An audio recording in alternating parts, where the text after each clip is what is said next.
All right, in other news now, the British Prime Minister Theresa May has spoken in Parliament after the European Union has agreed to delay the Brexit until October 31st. Listen in. To vote for a deal. So ahead of the Council, I wrote to President Tusk to seek a short extension to the Article 50 period to the 30th of June. Critically, I also requested that any extension should be terminable, so that whenever this House agrees a deal and ratifies the withdrawal agreement, we can get on and leave. And I did this not merely to avoid a further delay beyond ratification of the withdrawal agreement, but specifically to retain our ability to leave the EU without having to hold European parliamentary elections on the 23rd of May. Mr. Speaker, the discussions at the Council were difficult and, unsurprisingly, many of our European partners share the deep frustration that I know so many of us feel in this House over the current impasse.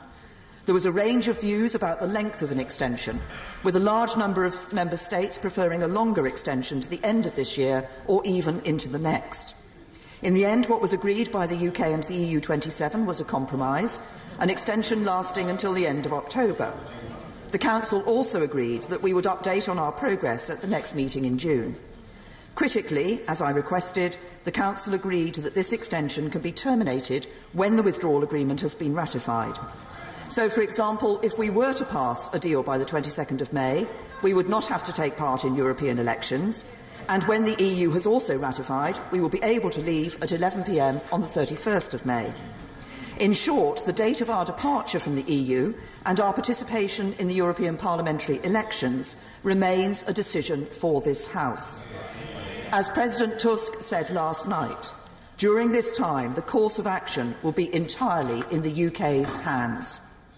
In agreeing this extension, there was some discussion in the Council about whether stringent conditions should be imposed on the UK for its EU membership during this period, but I argued against this.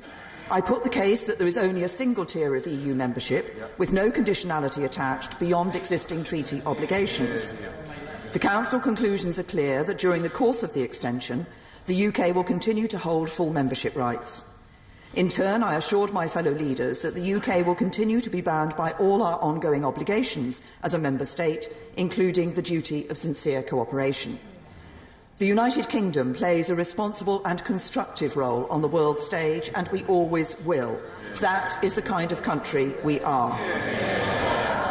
The choices we face are stark, and the timetable is clear. I believe we must now press on at pace with our efforts to reach a consensus on a deal that is in the national interest. I welcome the discussions that have taken place with the opposition in recent days and the further talks which are resuming today. This is not the normal way of British politics, and it is uncomfortable for many in both the government and opposition parties. Reaching an agreement will not be easy, because to be successful it will require both sides to make compromises. But however challenging it may be politically, I profoundly believe that in this unique situation, where the House is deadlocked, it is incumbent on both front benches to seek to work together to deliver what the British people voted for. And I think that the British people expect their politicians to do just that when the national interest demands it.